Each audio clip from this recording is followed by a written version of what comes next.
O rio Amazonas, o barco e a selva densa em ambos os lados. Tudo está em silêncio. Apenas o motor está girando e você olha em volta nervosamente sob o olhar sério do guia peruano. De repente, o homem sorri e aponta para frente. É lá. Você finalmente chegou a Iquitos. A cidade fica escondida nas profundezas da floresta amazônica. De um lado, o local é cercado de água e do outro fica a densa e impenetrável floresta tropical a perder de vista, tornando a cidade extremamente difícil de acessar. Primeiro, você teve que voar para a capital do Peru, Lima, uma vibrante cidade costeira. De lá, viajou de ônibus pelas vastas montanhas irregulares do Peru, antes de mergulhar no coração da floresta amazônica. Após 3 dias de viagem de ônibus, chegou a um vilarejo onde a estrada acabou de repente. Com mais de 360 km², Iquitos é a maior cidade continental do mundo na qual não se consegue chegar por estradas. Você ainda está a mais de 320 km de Iquitos. Então, daqui pega um barco ao longo do quente e úmido rio Amazonas, antes de, finalmente, chegar à remota cidade, 5 dias depois de deixar Lima. Quando põe os pés ali, nota que muitas das casas são construídas sobre palafitas. Isso porque na primavera, o rio ao redor de Iquitos transborda, alagando partes da área. Por isso o local foi apelidado de a Veneza da Amazônia. As casas sobre as palafitas são altas o suficiente para evitar as águas turvas do rio Amazonas. Você ouve um zumbido alto vindo de toda a cidade. Parece que uma gangue de motoqueiros chegou. Na verdade, são motocarros.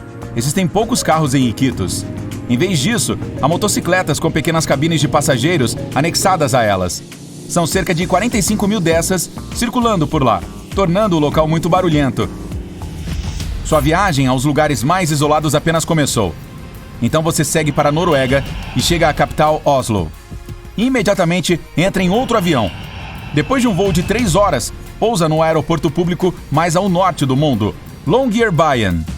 Então sai da aeronave para ver uma pequena e colorida cidade cercada por montanhas cobertas de neve. Não há vilarejo mais ao norte do que este. Longyearbyen se traduz como a cidade de Longyear, em homenagem a seu fundador americano, o minerador de carvão John Longyear. Ali, dá um passeio ao longo da costa da pequena cidade. A água é de um lindo azul cristalino e você decide mergulhar o dedo do pé para testá-la. Ai, péssima ideia! A temperatura média da água aqui é de 0 grau, ou seja, congelante. À distância, você pode ver uma criatura branca e difusa. É um urso polar. Na verdade, um grupo deles. Em Longyearbyen, os ursos polares superam os humanos em quantidade. Cerca de 3 mil desses animais povoam a área, em comparação com a população humana de 2.300 moradores. Finalmente, o sol se põe. Você pega um cobertor e se recosta para admirar a vista deslumbrante da aurora boreal. Agora, imagine que está caminhando no calor escaldante pelo grande mar de areia do Egito. Você tem andado por quilômetros, horas, dias até, sonhando com água, vegetação e um lugar para descansar. De repente, se depara com um pequeno povoado com olivais, palmeiras e até nascentes de água doce. Esta não é uma miragem induzida pelo calor, é o oásis de Siwa, uma cidade egípcia de 23 mil habitantes e um milagre da natureza. Você viaja para lá voando até a capital do Egito, Cairo, e em seguida embarcando em uma longa e desolada viagem de ônibus pelo deserto. Quando finalmente avista alguma vegetação no meio da areia, é porque chegou no oásis de Siwa. Depois de se refrescar nas águas frescas das nascentes, explora ainda mais o local e se depara com ruínas antigas.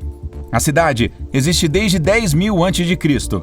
e muitos vestígios históricos ainda podem ser encontrados por lá hoje.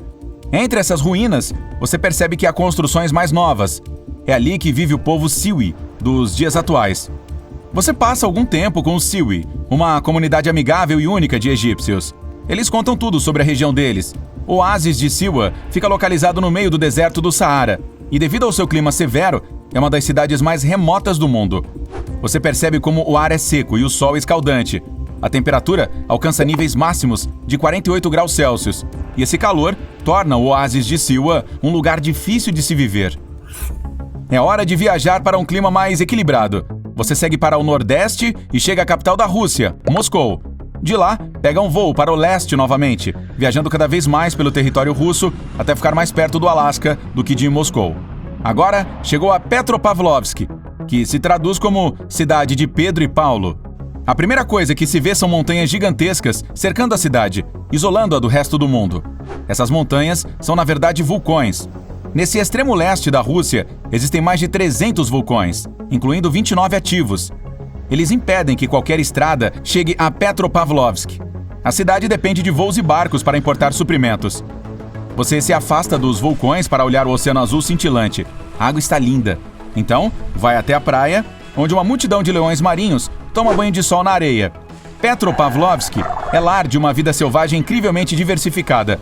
Longe da costa, é possível avistar uma barbatana de baleias saindo da água. Você explora a paisagem diversificada da cidade. Vai até uma das estações de esqui da cidade e passa o dia nas pistas. Em seguida, anda por um caminho rochoso até a base de um dos muitos vulcões da cidade. Finalmente, é hora de relaxar em um passeio de barco ao redor da ilha, para ver a famosa formação rochosa dos Três Irmãos. Inspirado, parte para outra área vulcânica, a Ilha de Páscoa do Chile. O local não tem porto e apenas uma companhia aérea voa para essa terra remota. Então você viaja um dia inteiro para Santiago, no Chile. Em seguida, sobe a bordo de um pequeno avião e voa para a Ilha de Páscoa. Nesta ilha árida, caminha ao longo dos altos penhascos e se depara com seus famosos monumentos. São estátuas gigantescas e misteriosas de cabeças humanas. Elas são chamadas de Moai e foram esculpidas pelos habitantes locais há cerca de 800 anos. Você inspeciona a terra sob seus pés, que parece muito seca. A Ilha de Páscoa consiste em 3 vulcões antigos. O solo vulcânico torna muito difícil o cultivo ou a vegetação. Muitas das árvores foram derrubadas há centenas de anos para dar lugar aos monumentos de pedra, conferindo à ilha a aparência vazia que tem hoje. Você embarca em um passeio de barco a 1.770 quilômetros a oeste da Ilha de Páscoa e chega a uma pequena terra verde, flutuando no Oceano Pacífico, a ilha Pitcairn. É preciso lembrar que esse lugar desempenhou um papel importante no motim do navio HMS Bounty. Ao descer do barco, começa sua jornada para chegar a Adamstown, o centro da ilha onde vivem seus 43 habitantes. Para isso, caminha pela Hill of Difficulty, ou Montanha da Dificuldade em português, uma subida íngreme e rochosa de 60 metros até o topo da ilha. Agora que finalmente chegou, pode explorar a natureza diversa e única do local. A ilha Pitcairn abriga a maior reserva marinha do mundo, então nada melhor do que um mergulho com snorkel e nadar ao lado de todos os tipos de peixes exóticos. Dá para explorar recifes de coral vibrantes e até avistar uma rara baleia jubarte. Sonhando com dias incríveis no Velho Oeste selvagem, você decide viajar para Supai, no Arizona. Para atingir este assentamento nativo americano e parte do passado, dirige pela famosa Rota 66 dos Estados Unidos. Dá uma parada aparentemente no meio do nada, somente com terras desérticas, até onde a vista alcança. Em seguida, pega uma trilha de caminhada de 13 quilômetros para chegar a Supai. Depois anda até o Grand Canyon, com quase 915 metros de profundidade, e se depara com uma cachoeira deslumbrante caindo sobre as falésias do canyon. Estas são as Cataratas Havasu, um ponto turístico popular, famoso por suas vívidas águas azul esverdeadas. Depois de caminhar mais 1,5 km, finalmente chega a Supai. Mais de 200 membros da tribo indígena Hava Supai residem nesta pequena localidade. Muitas vezes, ela é referida como a cidade mais remota dos Estados Unidos. À sua esquerda, você vê várias mulas passando com pacotes nas costas. Como nenhuma estrada vai até esse pequeno povoado, a correspondência é entregue por um comboio de mulas. Sem ele, o carteiro levaria em média 16 horas caminhando para completar a rota. Você anda pela área e se depara com muitas outras imponentes cachoeiras azuis. A natureza intocada e as incríveis vistas do Grand Canyon fazem a longa caminhada valer a pena. Depois de um lindo pôr do sol, a noite cai e não há luzes por quilômetros. A terra fica iluminada pelas inúmeras estrelas que brilham no alto.